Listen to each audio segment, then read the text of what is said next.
Assalamualaikum warahmatullahi wabarakatuh. Alhamdulillah, alhamdulillahilladzi hadana li hada wa ma kunna linahtadiya lawla an hadana Allah. Asyhadu an la ilaha illallah wahdahu la syarika lah wa asyhadu anna Muhammadan abduhu wa rasuluh. Amma ba'd. Yang saya hormati Bapak Kepala Dinas Sosial Provinsi Kalimantan Timur, yang sekarang beliau menjabat sebagai asisten 3 bidang kesra di Provinsi Kalimantan Timur. Yang saya hormati Bapak Kepala Panti Sosial Tresna Beda Margahayu Tanjung Selor. Yang saya hormati Bapak-bapak dari pegawai Provinsi Kalimantan Timur serta rombongan. Yang saya hormati itu Bapak Ustadz Dr. Haji Ahmad Fanani, beliau selaku Kepala Kantor Pengadilan Agama Negeri Kabupaten Bulungan. Bapak, Ibu, para undangan sekalian yang berbahagia, alhamdulillah, bersyukur marilah kita panjatkan kepada Allah Subhanahu wa taala karena pada kesempatan yang berbahagia ini kita bisa berkumpul bersama di Mushola Panti Sosial Tresna Beda Margahayu Tanjung Selor ini dalam rangka yaitu Safari Ramadan rombongan Kepala Dinas Sosial Provinsi Kalimantan Timur yang bertepatan itu di Tanjung Selor. Kedua kalinya salawat serta salam marilah kita sampaikan kepada junjungan kita Nabi besar Muhammad sallallahu alaihi wasallam, karena dengan beliau kita semua mendapatkan ajaran yang terhidup dengan ajaran Islam. Baiklah Bapak para jemaah sekalian yang berbahagia, untuk mempersingkat waktu, marilah kita mulai acara ini dengan pembukaan.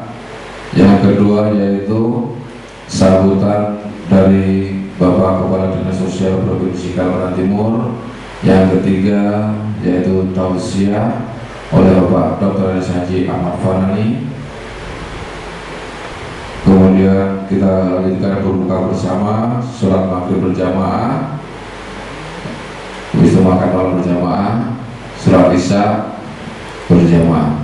Baiklah Bapak sekalian berbahagia, untuk mempersingkat waktu, marilah kita bersama-sama buka acara ini dengan membaca basmalah. Bismillahirrahmanirrahim. Untuk menginjak acara yang kedua yaitu sambutan dari Kepala Dinas Sosial Provinsi Kalimantan Timur oleh Bapak Dr. Haji Beri Ali MSc. Pada beliau kami bersilakan.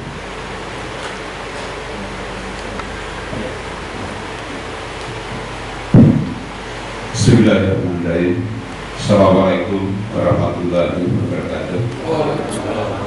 Yang saya hormati Pak Sekretaris Dinas Sosial Provinsi Kalimantan, yang saya hormati para pejabat eselon 3 yang hadir dalam kunjungan Safari Ramadan, yang saya hormati Kepala Ketua Pengadilan Agama Kabupaten Bulungan, yang saya hormati para klien yang kampung putri yang hadir pada sore ini, ibu bapak dan saudara-saudara sekalian yang berkenan hadir dalam acara pada sore hari ini. Pertama-tama mari kita panjatkan puji dan syukur kehadirat Allah Subhanahu wa taala atas limpahan rahmat, karunia dan hidayahnya. Pada sore hari ini kita semua dapat bersama-sama hadir di Mushola PPD Panti Sosial Tresna Beda Margahayu Tanjung Selor, tentu dalam rangka Safari Ramadan yang diselenggarakan oleh jajaran Dinas Sosial Provinsi Kaltim.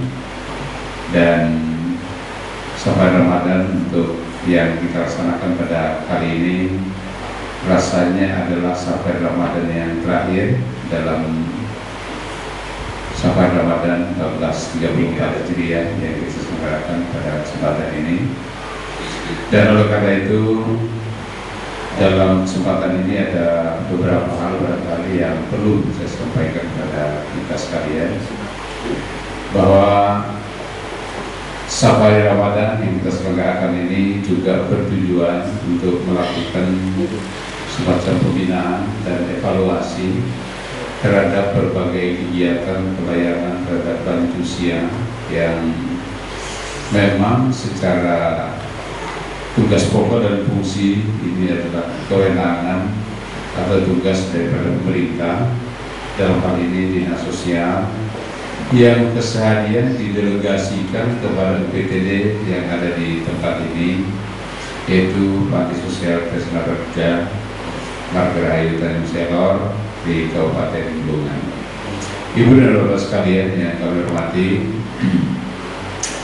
ada beberapa hal yang perlu saya sampaikan. Yang pertama adalah bahwa dengan terbentuknya Provinsi Kalimantan Utara berdasarkan Undang-Undang Nomor 20 Tahun 2012, yaitu ada 5 kabupaten di utara ini yang pada hakikatnya kabupaten tersebut adalah ex Kabupaten Bulungan,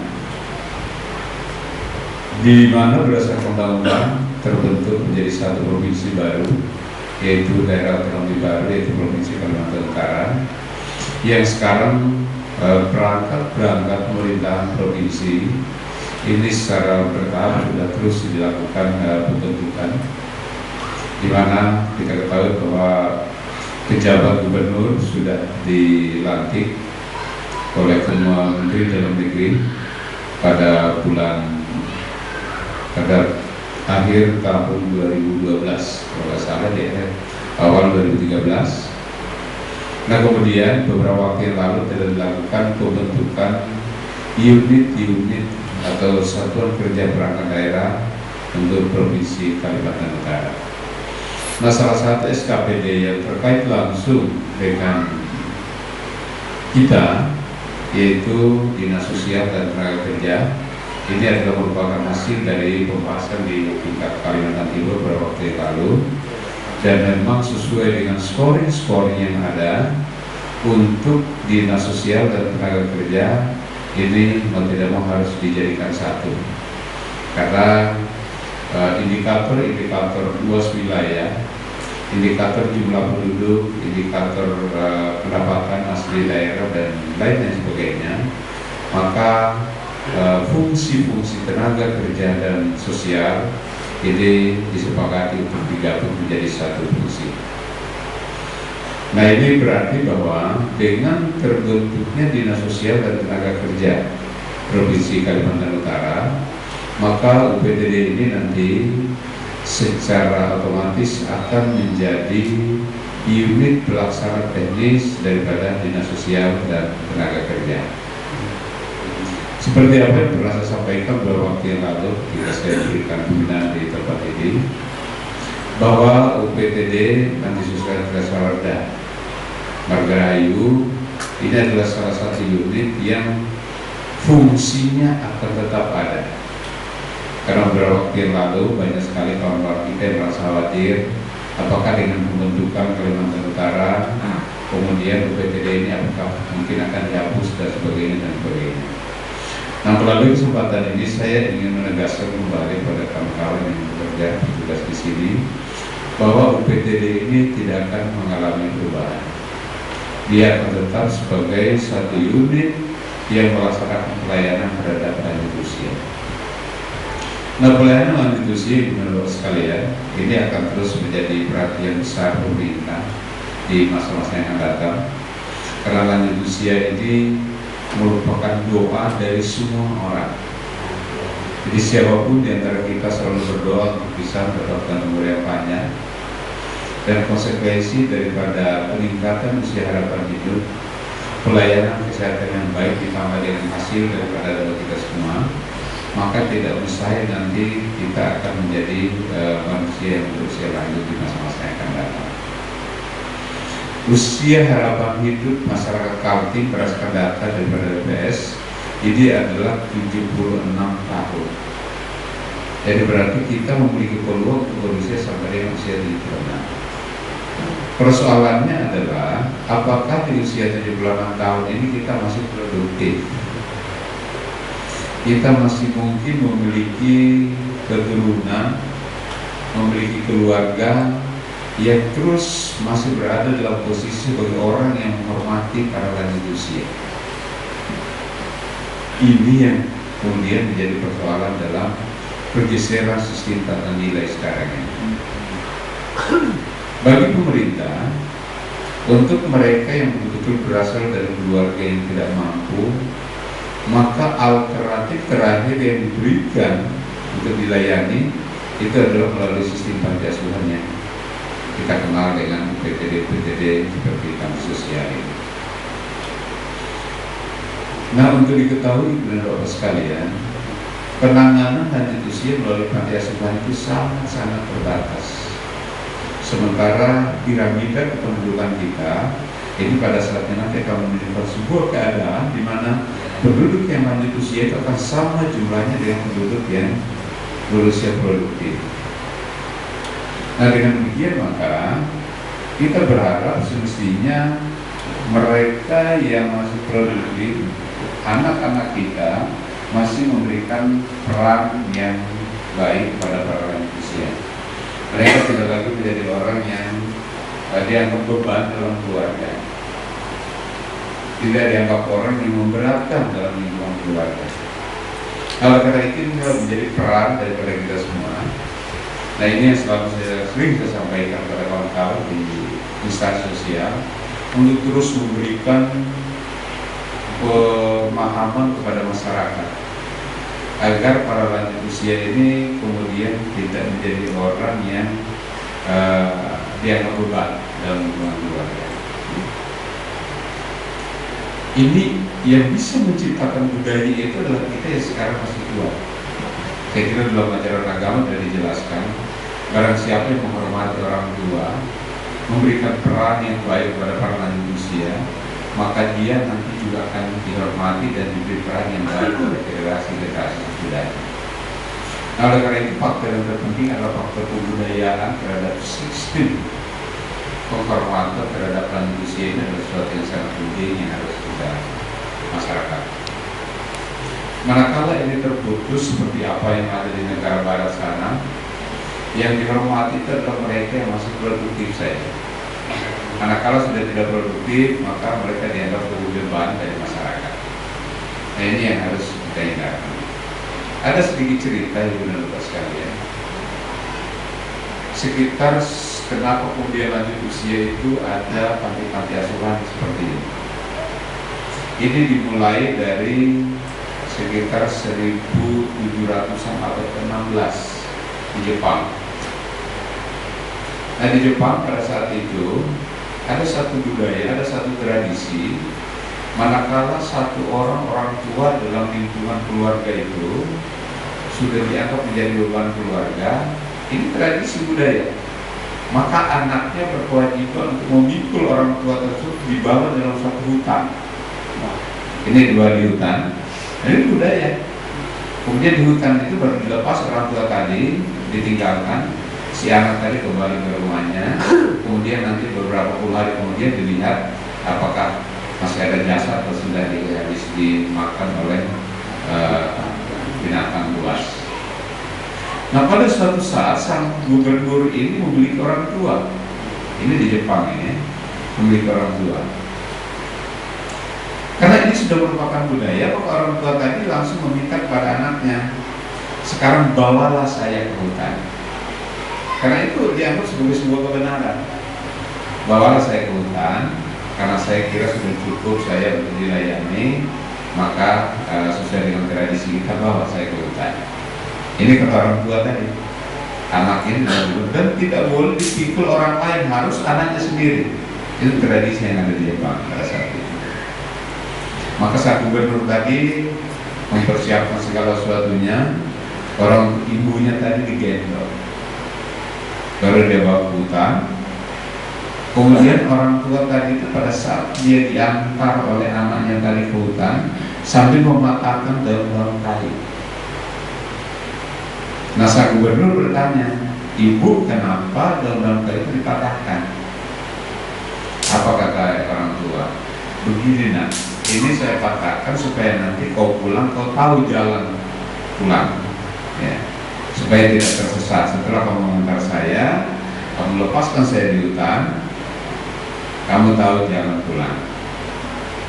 Terus sepanjang jalan itu jarak sekitar 10 km, dan memang itu sudah menjadi budaya dari orang Jepang pada saat itu.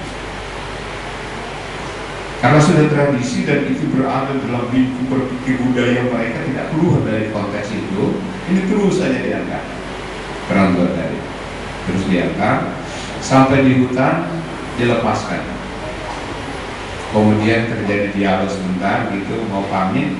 Ternyata Pak Gubernur ini tidak sanggup untuk meninggalkan orang tuanya di hutan tadi. Dalam hal ini yang ada adalah orang tua saya sudah mau saya lepas di hutan untuk dimakan binatang buas, masih membuka jalan untuk saya. Kayu-kayu dipatahkan supaya saya tidak tersesat, ya. Terus saya sebagai anak apa yang harus saya berikan kepada orang tua saya? Kok saya tega untuk melepaskan orang tua di hutan? Pada akhirnya seorang gubernur pada saat itu langsung dipikul lagi anak orang tua itu untuk disuruh pulang.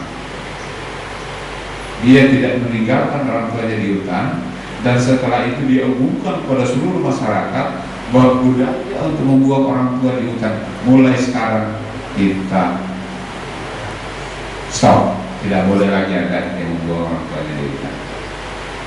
Nah, mulai saat itu beliau mendirikan yang namanya panti asuhan. Itulah cikal bakal adanya panti asuhan di seluruh dunia. Semua negara mendirikan panti asuhan untuk melayani para lanjut usia yang dianggap sudah tidak sanggup.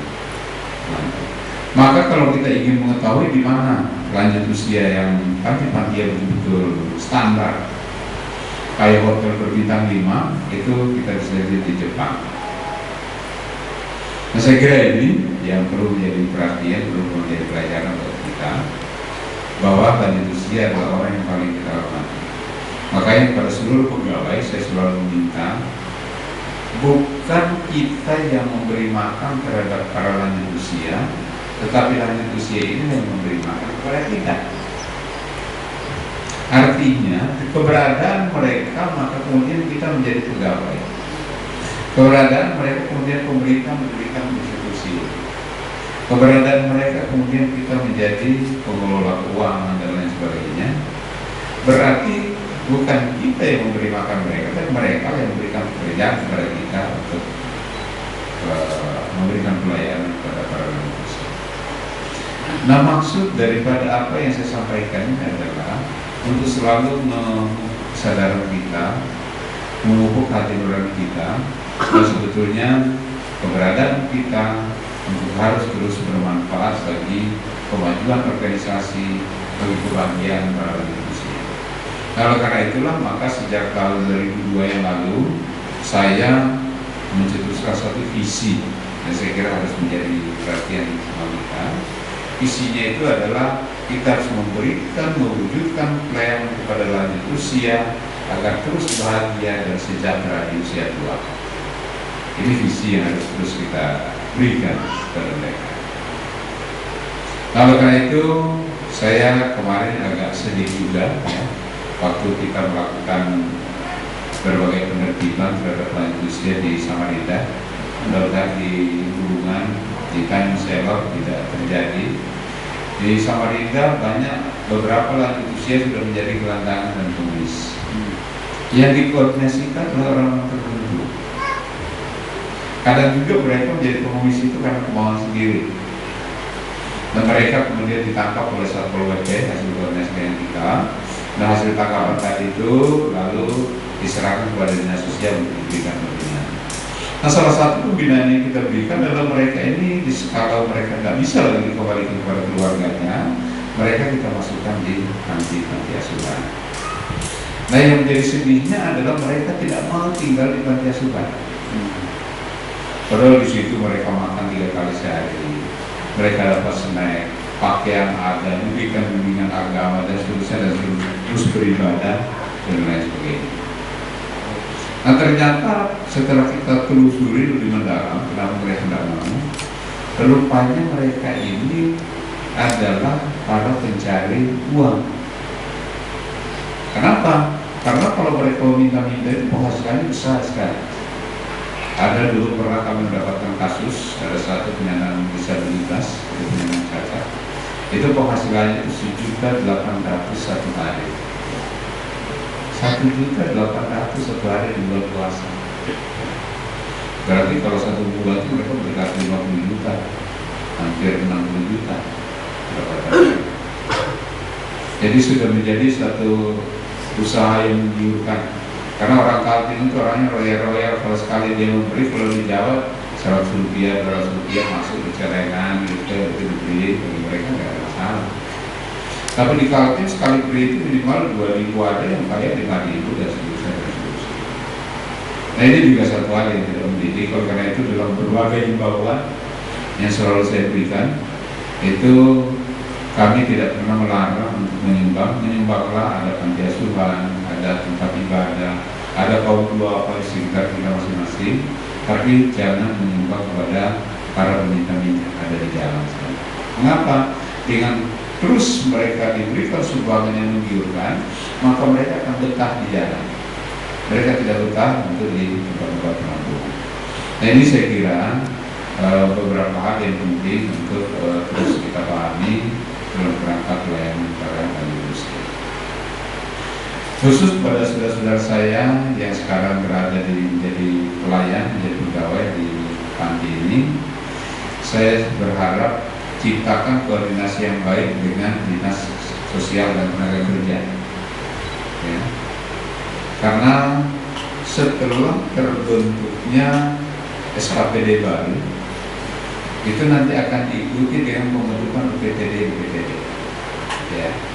Jadi sudah menjadi hukum, seperti itu selalu dari atas, kemudian dibentuk struktur sampai dengan ke bawah.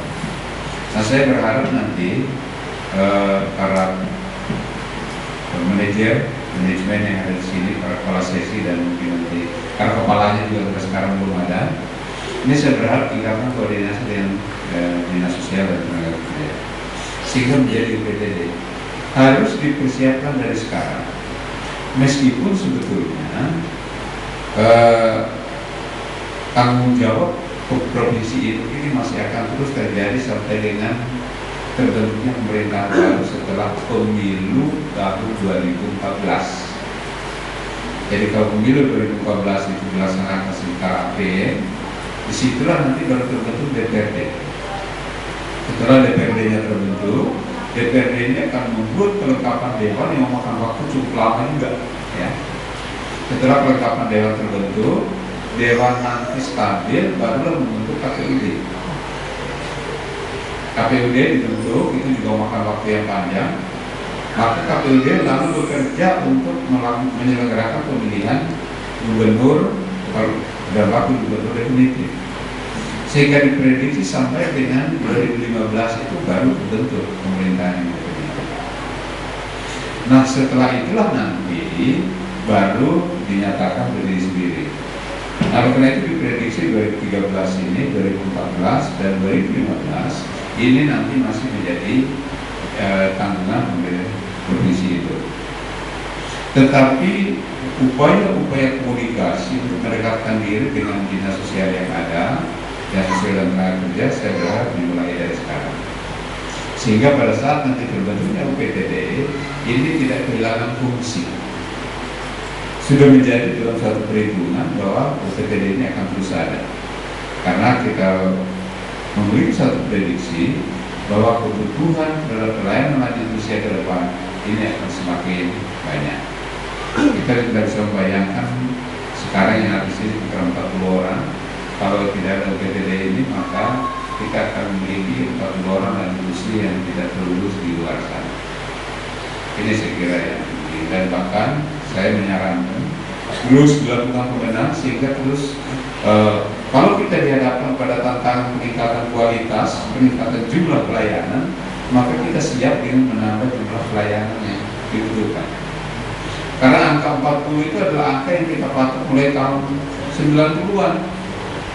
Tahun 90 40 orang, tahun 2000-an 40 orang, sekarang sudah 2000 berapa? Masih 40. Berarti masih banyak, dan saya yakin daftar tunggu itu pasti ada. Itu yang disebut dengan peka terhadap kemungkinan perkembangan. Semestinya daya tampung itu dia berkembang sesuai dengan jumlah perkembangan penduduk. Kalau Kaltim itu peningkatan penduduknya itu 3,8% per tahun, otomatis juga peningkatan pelayanan itu harusnya minimal naik sekitar 2% per tahun. Ini untuk mengantisipasi bagaimana lembaga yang kita bimbing ini berada pada posisi antisipatif terhadap kemungkinan perubahan yang terjadi di masa yang akan datang. Saya kira ini saudara-saudara sekalian, ini jamnya rupanya sudah jam 6.20 ya. Saya kira ini yang bisa sampaikan dalam kesempatan ini. Sekali lagi saya ucapkan kepada teman-teman yang ada di Bulungan ini terus tingkatkan pelayanan, dan sekali-sekali undang PJ Gubernur dan Kepala Dinas Sosial dan Tenaga Kerja untuk melihat tempat ini, sehingga tempat ini menjadi satu ikon yang menjadi contoh PPD yang baik yang bisa kita wariskan kepada pemerintah Kalimantan Utara. Saya kira demikian, saudara sekalian, lebih dan kurangnya saya mohon maaf. Billahi taufiq wal hidayah. Assalamualaikum warahmatullahi wabarakatuh.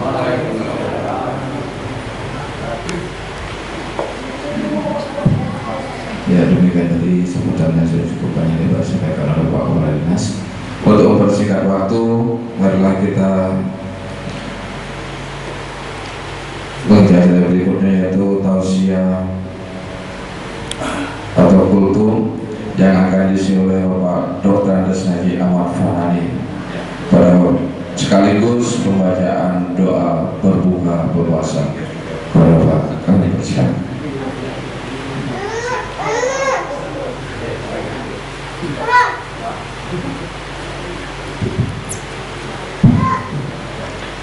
Assalamualaikum warahmatullahi wabarakatuh. Alhamdulillah, wassalatu wassalamu ala rasulillah wa ala alihi wa sahbihi wa mawalah wa ba'du. Yang sama-sama kita hormati Bapak Kepala Dinas Sosial Provinsi Kalimantan Timur, Bapak-bapak, saudara-saudara, ibu-ibu, hadirin jamaah yang dirahmati Allah. Di zaman Rasulullah Sallallahu Alaihi Wasallam, ada seorang ibu tua renta datang menghadap kepada junjungan Sallallahu Alaihi Wasallam. Ibu yang sudah tua renta ini tadi, to the point, langsung bertanya kepada Rasulullah, wahai Rasulullah, wahai Muhammad, sudah buka Pak?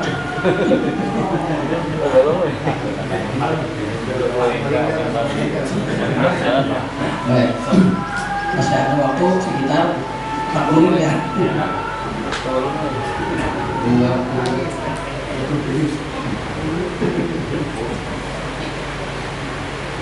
Ibu ini tadi datang kepada Nabi bertanya langsung, wahai Rasulullah, di surga nanti,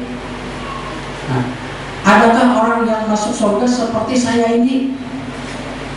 Lalu Rasulullah menjawab, wahai ibu, di surga nanti tidak ada orang yang seperti ibu ini.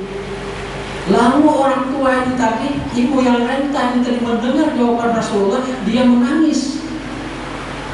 Maaf ibu, maksud saya bukan seperti itu, tapi maksudnya di surga nanti orang yang sudah tua lanjut usia itu dimudahkan. Jadi tidak ada orang yang tua seperti ibu ini. Ternyata ibu ini tadi nangisnya malah menjadi tambah lagi dia nangis. Loh ibu gimana ini? Kalau tadi mungkin ibu menangis karena orang yang seperti ibu tidak ada di dalam surga, tapi sudah saya katakan bahwa ibu nanti akan dimudahkan. Nah, akan dimudahkan seperti semudah-mudahnya masuk ke dalam surga. Semuanya yang di dalam surga itu dalam keadaan mudah. Ternyata ibu lebih nangis lagi. Kata ibu, memang kalau tangis pertama itu tadi tangis sedih, tapi tangis kedua adalah tangis gembira. Rupanya kalau sudah tua itu suka nangis Pak ya.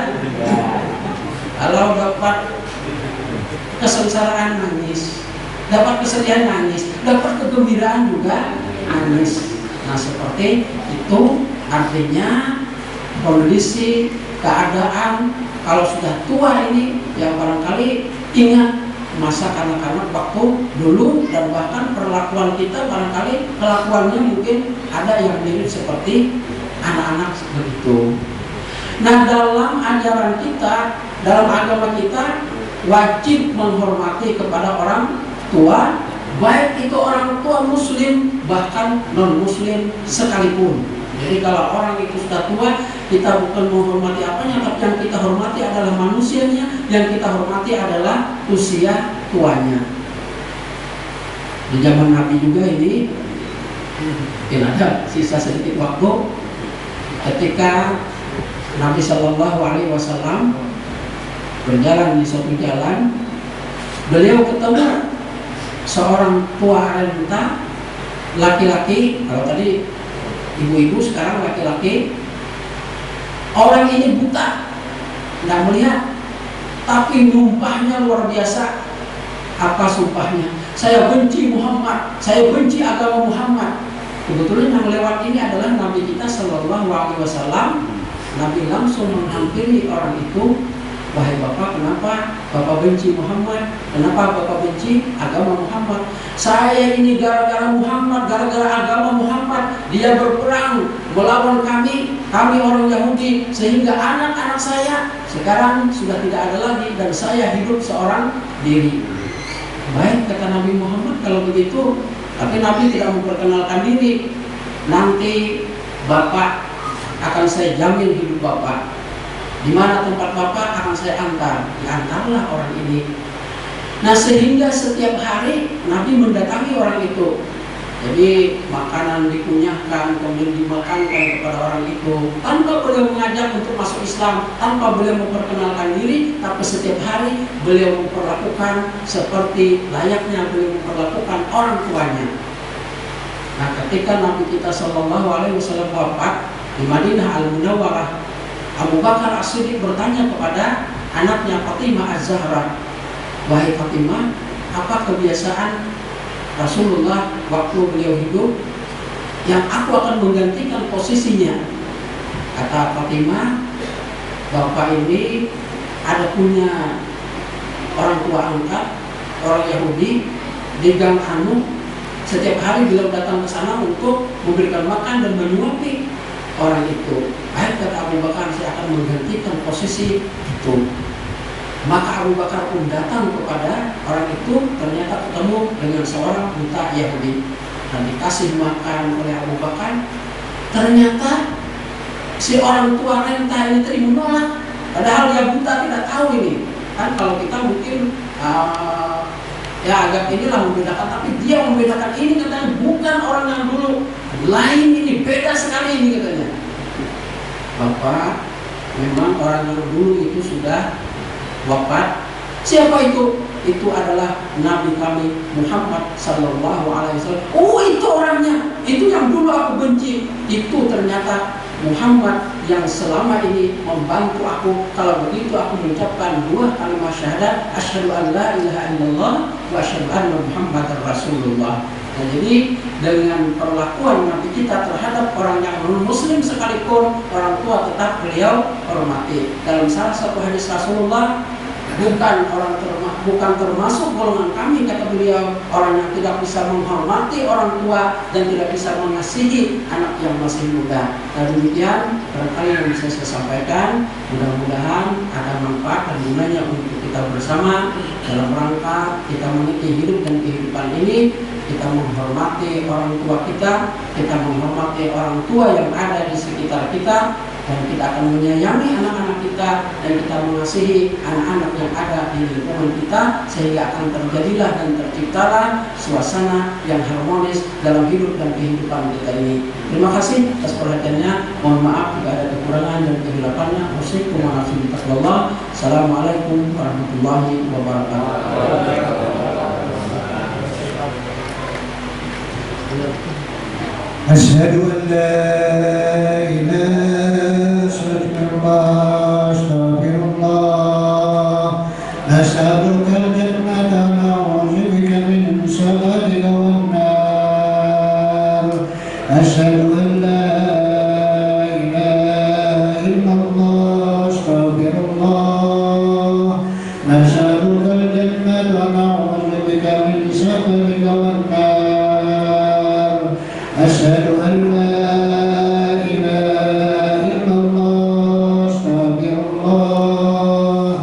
نسألك الجنة ونعوذ بك من سخطك والنار اللهم إنك عفو كريم تحب العفو فاعف عنا اللهم إنك عفو كريم تحب العفو فاعف عنا اللهم إنك عفو كريم تحب العفو فاعف عنا يا كريم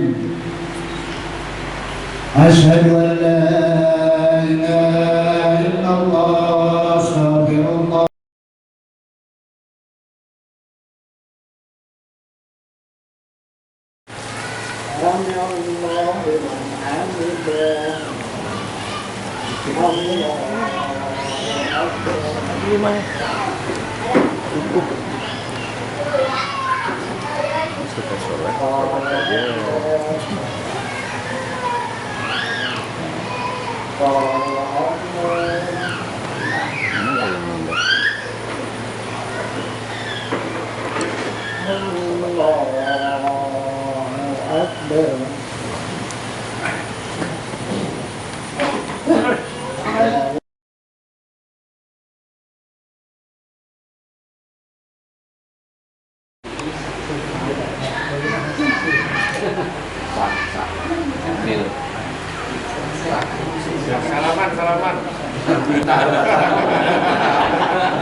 Tahan dulu.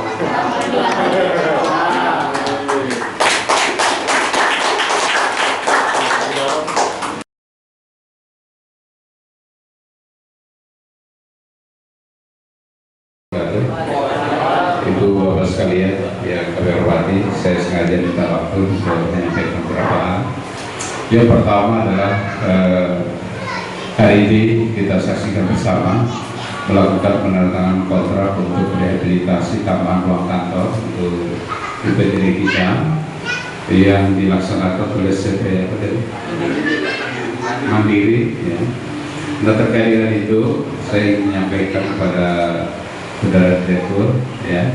Yang pertama, laksanakan pekerjaan secara baik dan amanat negara yang diberikan kepada saudara untuk menuntaskan pekerjaan ini.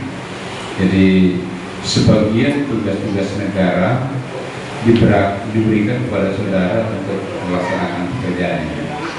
Nah, ini berarti bahwa sebagai mandiri, ya, diberikan tugas kepada negara untuk melaksanakan tugas bangunan kantor daripada nanti. Nah, terkait dengan itu, saya mohon yang pertama adalah laksanakan pekerjaan sesuai dengan SPK yang ada. Berikan kualitas yang terbaik untuk pelayanan manusia karena komitmen ini sangat penting. Ada beberapa kontraktor di luar CV Mandiri yang pernah evaluasi mereka mendapatkan pekerjaan, tetapi pekerjaan tersebut kadang-kadang tidak kualitas seperti apa yang kita harapkan. Nah, ini yang pertama. Yang kedua, tingkatkan kualitas dan kecepatan pelaksanaan. Kalau sekarang sudah masuk di bulan Juli dan masa kerja saya kira biasanya 3 bulan itu dikerjakan. Jadi saya kira lebih cepat lebih bagus. Ya. Jadi kalau pekerjaan bisa selesai dalam 2 bulan kenapa lama? Ya. Nilai kontrak yang sekitar 1,5 miliar tadi maksimalkan secara baik untuk bisa meningkatkan optimalisasi pelayanan. Karena memang saya selama ini ruang kantor yang ada di PTD ini tidak terlalu luas, ya, dengan anggaran negara yang diberikan untuk ruang kerja. Ini tentu output yang kita harapkan ini adalah satu kenyamanan kerja sehingga pelayanan berjalan dengan baik. Kemudian yang ketiga, saya minta kalau di dalam klausul kontrak disebutkan ada termin-termin pembayaran, saya kira segera dilakukan pembayaran sesuai dengan termin yang ada dalam pembagian pekerjaan. Nah, kenapa? Karena kita ingin realisasi proses capaian ini bisa segera terwujud. Ya. Ini juga mohon nanti komitmen mulai dari pimpinan perusahaan, pengelola PTTK dan KPA ini segera melakukan proses pembayaran dari ketentuan dari peraturan perundang-undangan yang berlaku. Kemudian yang berikutnya, pengawasan. Memang ada konsultan pengawas yang melaksanakan pekerjaan, tetapi untuk kita ketahui sehebat apapun pengawas, yang paling menentukan adalah pengawas diri kita sendiri. Jadi manakala pekerjaan, karena sekarang banyak orang menyatakan bahwa sekarang bukan saja nasi yang dimakan, semen juga dimakan, pasir juga dimakan. Nah, saya kira nanti kita sakit perut kalau makan semen, ya. Ya, yang sedang-sedang saja lah, saya kira ya. Ini yang saya bisa informasikan. Kemudian yang berikutnya, saya ingin memaklumi kepada semua kita yang hadir di sini, yaitu KPA kita yang juga sekretaris dinas sosial, Pak Supardi. Ini sekaligus momentum untuk melepas beliau memasuki masa tugas, ya. Oleh karena itu, atas nama seluruh jajaran dinas sosial, mulai dari dinas sosial provinsi, seluruh PTD yang ada, dan khusus kepada PTD yang tadi bisa diberikan, itu adalah terima kasih dari mereka yang ada di sini, saudara Pak Supardi, yang terus terang berdasarkan hati nurani saya yang kami jaga selama bekerja bersama dengan saya, mulai dari biro sosial dan dengan dinas sosial. Dia berlaku dengan sangat baik, dan banyak teladan yang bisa kita ambil dari Pak Pandi. Dan mengapa ini saya sampaikan, hari ini tanggal 27 ya, tanggal 27, berarti tinggal 28, 29, 32, tinggal 4 hari lagi beliau menjadi bulan. Nah, oleh karena itu sekali lagi, teladan-teladan yang pernah beliau sampaikan, beliau tunjukkan kepada kita, ini diharapkan menjadi panutan kita sekalian. Karena terus terang, tekanan beliau dalam bekerja, kemampuan dalam memberikan koordinasi, membimbing kawan-kawan dalam ya kadang-kadang bersama profesional dan sebagainya, ini sangat baik. Saya sebagai kepala dinas juga banyak hal saya dapatkan bimbingan bantuan dari Pak Supardi. Nah, karena itu sekali lagi atas nama seluruhnya kami menyampaikan penghargaan kepada Pak Pandi yang 4 hari lagi akan mengemban tugas. Tidak semua orang, ya, kadang-kadang mau 6 bulan mau mengemban tugas itu sudah mulai awal banget bekerja. Jadi beliau sampai sekarang masih begitu semangat, seakan-akan masih bekerja 100 tahun lagi. Ini semangat luar biasa yang perlu kita contoh dari beliau. Jadi saya kira kunjungan ini memang sengaja dirancang sekaligus kita menyampaikan selamat ulang tahun kepada Pak Pandi yang kemarin tanggal 26 genap berusia 56 tahun. Jadi hari ini 56 lewat 1 hari sesuai dengan aturan, maka beliau masih bisa bekerja sampai dengan akhir bulan Juli. Sementara 1 Agustus beliau akan memasuki tugas. Hanya untuk diketahui, saya juga memohon kepada Pak Pandi, meskipun sudah punya tugas, saya berharap terus berkomunikasi dengan semua yang masih aktif, karena tentu banyak sekali teladan-teladan yang kita harapkan kita peroleh. Kemudian berikutnya saya juga akan declare mulai hari ini kepada teman-teman di rumah bahwa KPA sudah diusulkan akan dipegang oleh Pak Yusuf. Ya, ini tinggal menunggu surat keputusan. Pak Yusuf nanti merangkap sebagai KPA UPTD ini. Nah, andai kata ada keperluan mendesak, itu segera diselesaikan dalam waktu 4 hari ini. Ya, saya minta lakukan satu prediksi kebutuhan anggaran yang bisa dikeluarkan dalam waktu 1 bulan atau 2 bulan ke depan.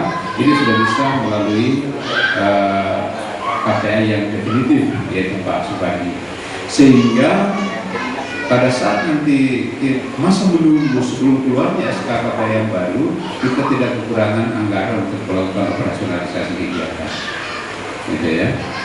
Kemudian karena Pak Sekretaris mau sudah pensiun, kemudian KPA juga Pak Yusuf aktivitas lebih banyak di Samarinda, maka segera nanti Pak Rasidi mengeluarkan surat untuk PLH di sini. Ya. Jadi PLH itu adalah mulai dari yang tertinggi. Pelaksana harian itu artinya kepala pelaksana harian kepala panti yang melaksanakan tugas-tugas rutin tidak mengambil kebijakan strategis. Jadi kegiatan operasional biasa ini berarti dimulai dari tertinggi DUK-nya itu Pak Suhari. Kalau dia terhalangi turun DUK berikutnya, berarti 3 kepala seksi itu 3 eselon 4 disusun sesuai dengan daftar urut kepangkatan masing-masing. Kalau nggak salah yang pertama Pak Suhari, kemudian yang kedua Agus ya, pada yang ketiga adalah Saudara Budi. Nah Budi saya lihat malam ini Samarinda Pak. ada ya? Samarinda Ya. Itu bagus juga, kemarin ada Kaltara bersama lama di sana kalau tidak. Dan kita doakan mudah-mudahan Pak Suhari bisa terpilih menjadi kepala UPTD yang definitif. Ya. Saya kira itu yang bisa sampaikan. Terima kasih. Assalamualaikum warahmatullahi wabarakatuh.